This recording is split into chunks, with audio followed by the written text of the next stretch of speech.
So there I was, Commander Vexthor of the Alderaan Academy, standing in front of my survival training class like I had for the past 200 years. 200 years of teaching the galaxy's finest how not to die on horrible planets.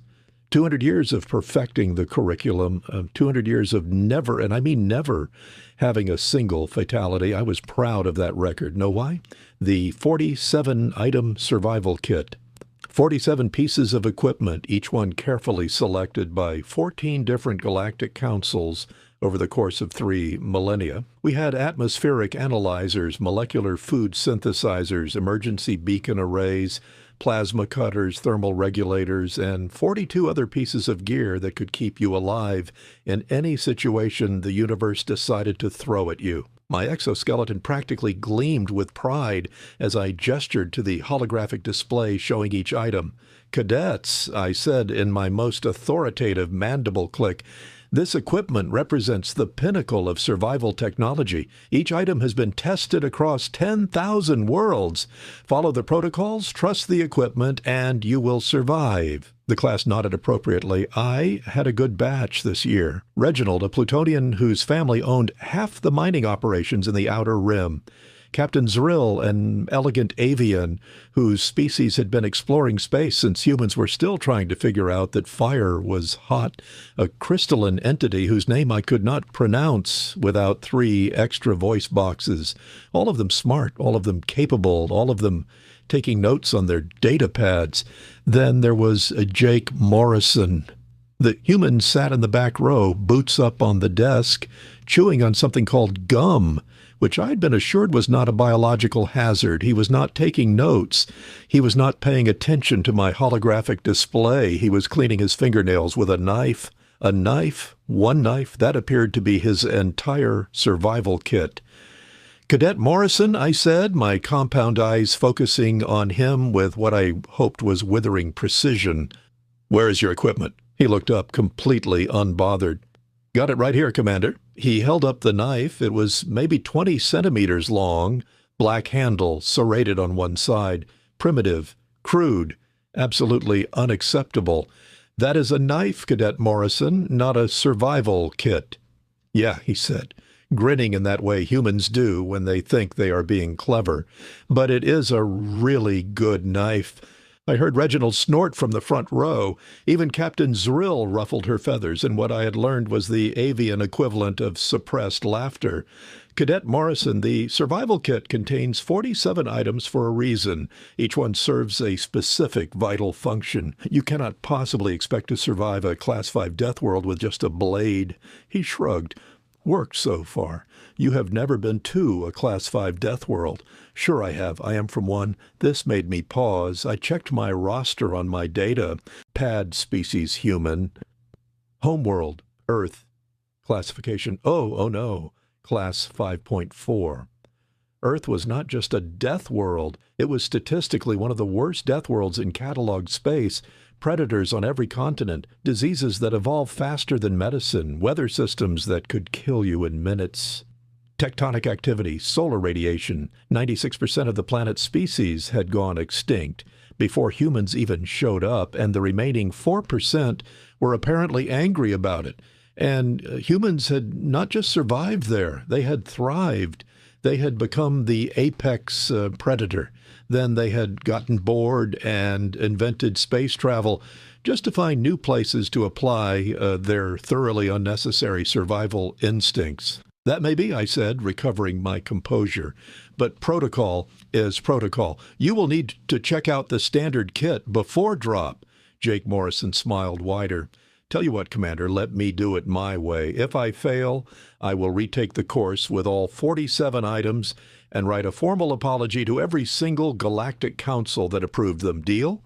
The class went silent. In 200 years, no one had ever challenged the protocol. No one had ever been stupid enough to try.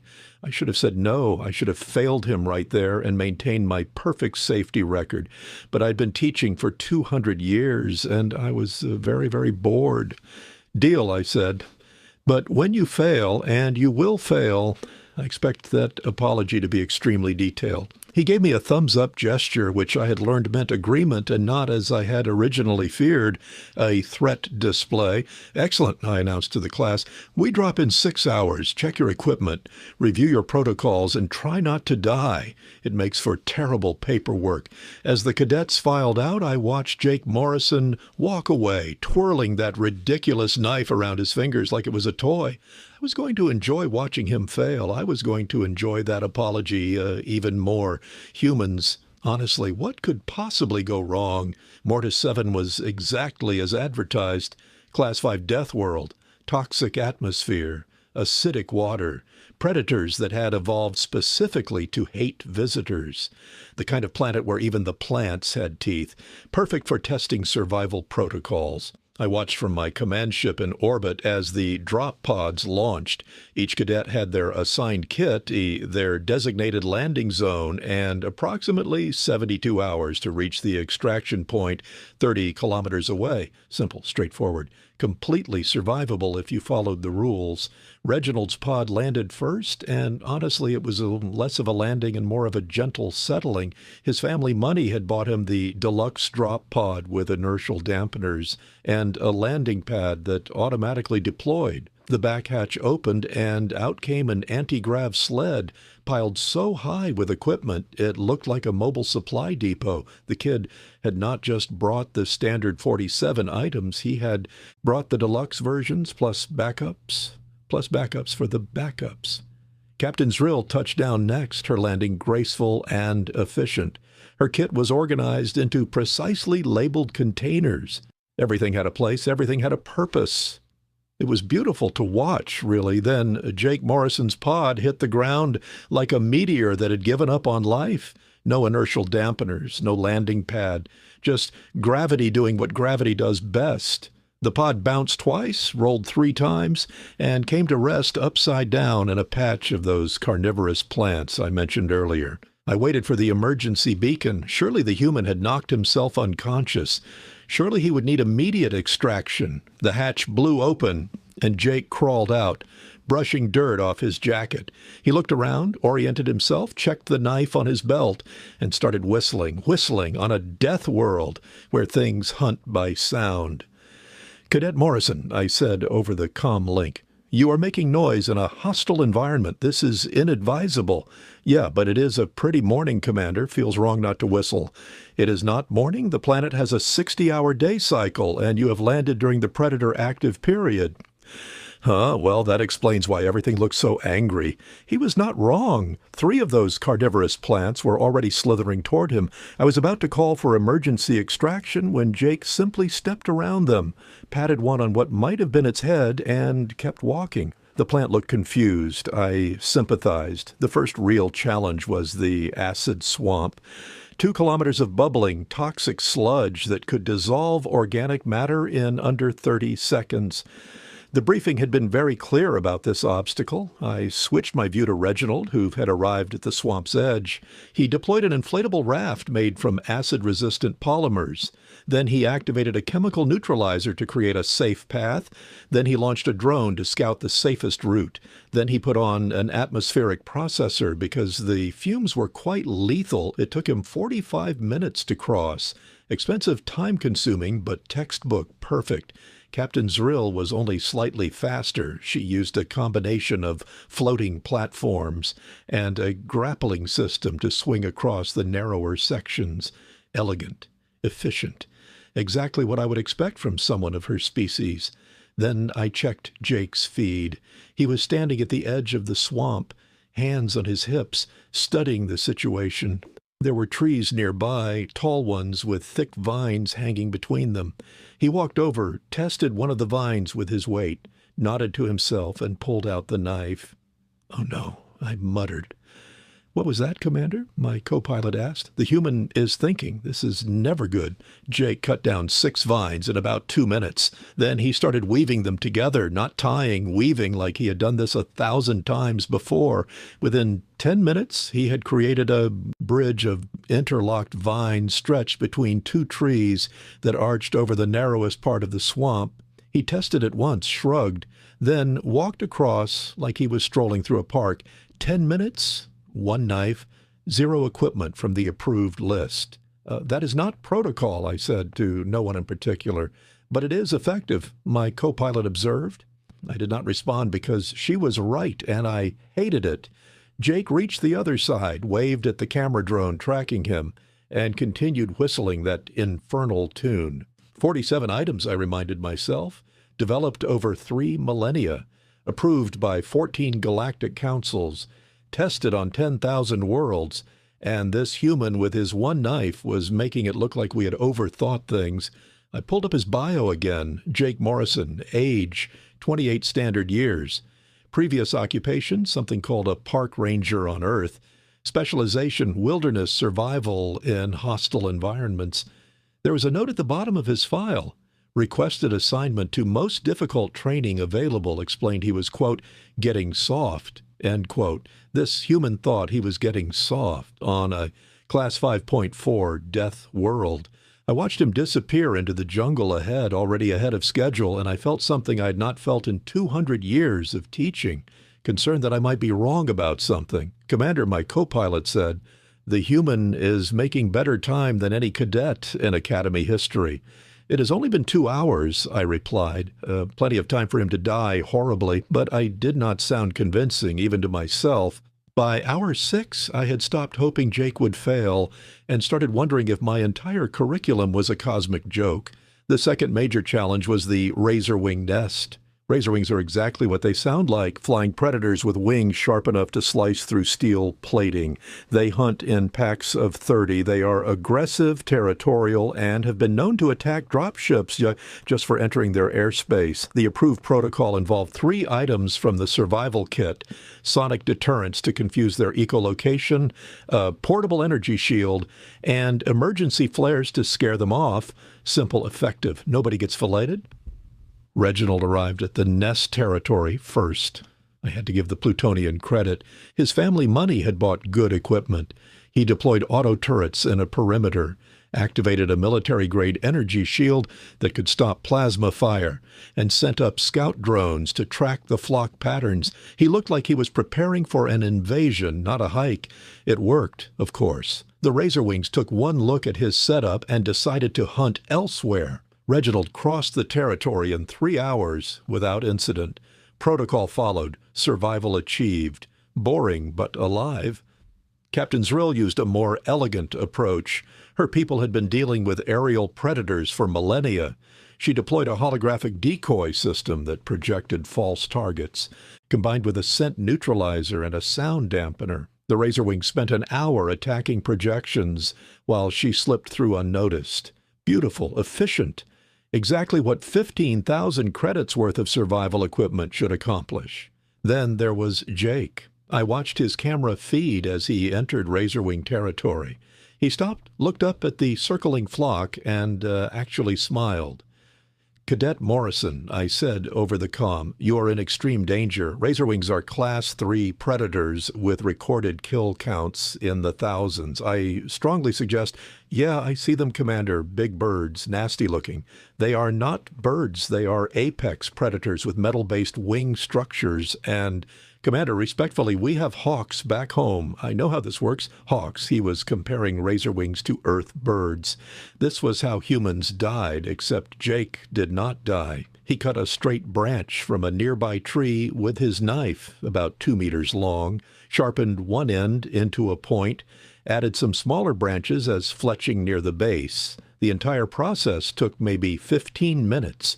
He had made a spear, a prehistoric, primitive, utterly inadequate spear. Then he did something I did not expect. He did not try to fight the Razorwings. He did not try to sneak past them. He studied their flight patterns for 10 minutes, found a gap in their patrol routes, and simply walked through when they were hunting on the far side of their territory. But he kept the spear ready, and when one Razorwing did spot him and dove for an attack, Jake did not run. He planted the spear in the ground at an angle, braced it, and let the Razorwing impale itself on its own momentum. The rest of the flock shrieked and backed off. Apparently even Razorwings understood the concept of that prey is more trouble than it is worth. Jake pulled his spear free, waved at the remaining Razorwings like he was saying goodbye to neighbors, and continued walking. He was through the territory in 45 minutes. That was, my co-pilot said slowly, disturbingly efficient. I did not respond because I was having what humans call an existential crisis.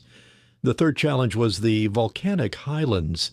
Extreme temperature fluctuations, toxic gas vents, unstable ground that could collapse into magma flows without warning, the terrain that required climate-controlled habitat pods, seismic sensors, and atmospheric filters. Captain Zrill deployed her pod immediately, a beautiful piece of engineering that maintained perfect internal temperature, filtered the air, and provided real-time geological analysis. She would wait out the worst of the conditions, then cross during a stable period. Reginald basically brought a mobile fortress, climate control, air filtration, geological scanners, and a personal chef module because apparently he refused to eat field rations. Jake looked at the volcanic highlands, looked at his knife, and shrugged. Then he started gathering materials.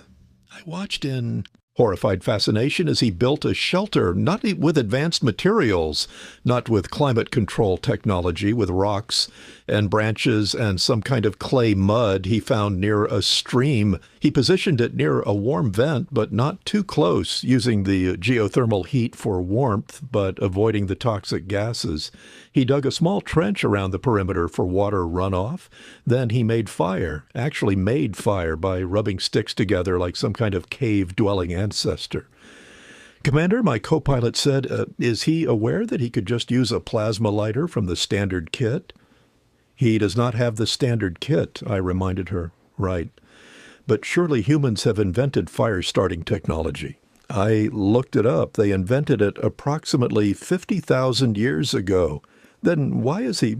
I've stopped asking why humans do anything. It only leads to confusion and questioning my life choices. Jake got his fire going, cooked something he had caught earlier. I did not ask what, and settled in for the night like he was on vacation. He even appeared to be relaxed, staring at the fire with the kind of contentment that suggested this was somehow enjoyable to him. Meanwhile, the other cadets were checking their equipment, monitoring their systems, and generally looking stressed. Jake Morrison was having a nice evening. By day 2, something strange started happening. The other cadets began watching Jake's feed, not to laugh at him, not to mock his primitive methods, to learn from him. I caught Reginald watching Jake's shelter-building technique. Captain Zrill was taking notes on his fire-starting method. Even the crystalline entity, who did not technically need shelter, seemed fascinated by the human's approach. Commander, Reginald's voice came over the comm. Hypothetically speaking, what would happen if some of our equipment malfunctioned? Why would your equipment malfunction? I asked, confused. Just hypothetically. The equipment is rated for Class 7 conditions. Nothing on Mortis 7 should affect it. There was a long pause. Right, Reginald said. That is reassuring, definitely reassuring. But he did not sound reassured. And as I watched Jake Morrison whistle his way through challenges that should have required 47 pieces of advanced technology, I was not feeling particularly reassured either. My compound eyes twitched. 200 years of teaching, 200 years of perfect protocol, and one human with a knife was making me question everything. Day 3, hour 14. That was when everything went sideways. Commander, we have a massive ion storm forming over the training zone, my co-pilot announced. Class 8 magnitude. It was not on any of the meteorological scans. How massive? Massive enough to fry every piece of electronic equipment on the surface. I felt my exoskeleton go cold. Evacuate immediately. Emergency extraction for all cadets. Cannot, sir. The storm is interfering with transport locks. We cannot get a solid lock through the interference. Earliest extraction window is 48 hours. 48 hours. On a death world with no working equipment. I watched the feeds as the storm hit. Reginald's auto turret sparked and died. His energy shields flickered out. His climate-controlled everything became very expensive paperweights. His personal chef module stopped mid-preparation, leaving him with half-cooked food and no way to finish it. No. Reginald's voice came over the comm before that died too. Father paid 60,000 credits for this equipment. It cannot just stop working. Captain Zrill's sophisticated holographic systems went dark. Her atmospheric processors became fancy decorations. Her scout drones fell from the sky like very disappointed rocks, every single piece of approved survival equipment rendered utterly useless. Except for Jake Morrison's knife, because you cannot fry a knife with an ion storm. I switched to visual-only monitoring. No comms, no data feeds, just optical tracking from orbit. What I saw made my mandibles click in disbelief. Jake had already expanded his shelter, not for himself, for the others. Reginald arrived first, looking completely lost without his equipment. Jake waved him over, showed him how to build a basic lean-to, handed him some branches, and mimed the instructions since communications were down. Captain Zrill came next, her feathers drooping from the humidity now that her climate control was gone. Jake had already started a fire, again with the fire, and had clear spots prepared for the others. One by one, the cadets converged on Jake's location. Because of course they did. He was the only one who still knew what he was doing. I watched the human teaching a Plutonian noble how to start a fire with friction. Watched him showing an advanced avian species how to purify water by boiling. Watched him demonstrate to a crystalline entity how to identify edible plants versus the ones that would kill you. Reginald actually succeeded in making fire on his third try. He looked so proud of himself that I almost felt happy for him, almost. Captain Zrill admitted, through gestures since the comms were down, that her 6,000 credit atmospheric regulator made a decent hat for keeping sun off her head. Jake gave her a thumbs up. They all sat around Jake's fire that night. No technology, no approved protocols, just basic survival, and they were fine, better than fine. They were learning. I pulled up Jake's file again and found a note I had missed before. When asked about survival philosophy, Morrison stated, "Gear fails, skills do not." "Commander," my co-pilot said quietly, "I think we might need to update the curriculum." I watched Jake Morrison teaching the galaxy's elite how to survive with nothing but knowledge and a sharp piece of metal. 200 years of teaching, 200 years of perfect protocol, all of it rendered obsolete by one human who understood that the best survival tool was not in a kit. It was between your ears. "Yes," I said finally, "I believe we do." 48 hours is a long time to watch someone dismantle your entire worldview. I observed from orbit as Jake kept everyone alive with nothing but that ridiculous knife and apparently infinite patience. On the second night, with communications partially restored, I finally heard the conversation I had been dreading. "So Jake," Reginald said, poking at the fire he had learned to make, "how did you know all this stuff? Did humans develop some kind of enhanced survival training program?" Jake laughed. "Not really. This is just basic camping skills back home. Every kid learns this stuff. Every child on Earth knows how to survive without technology," Captain Zrill asked, sounding skeptical. "Well, the ones who go outside, yeah, Earth is kind of a difficult place. You learn early that equipment breaks, weather changes, and sometimes you just have to figure it out with what you have got." He tossed another branch on the fire. "My dad used to say that gear is great, but it makes you lazy. Skills are forever. That knife," he patted it, "that is not my survival tool. It just makes using my actual survival tool easier." "What is your actual survival tool?" the crystalline entity asked. Jake tapped his forehead. "This, humans are not the strongest or the fastest or the toughest, but we are adaptable. We figure things out.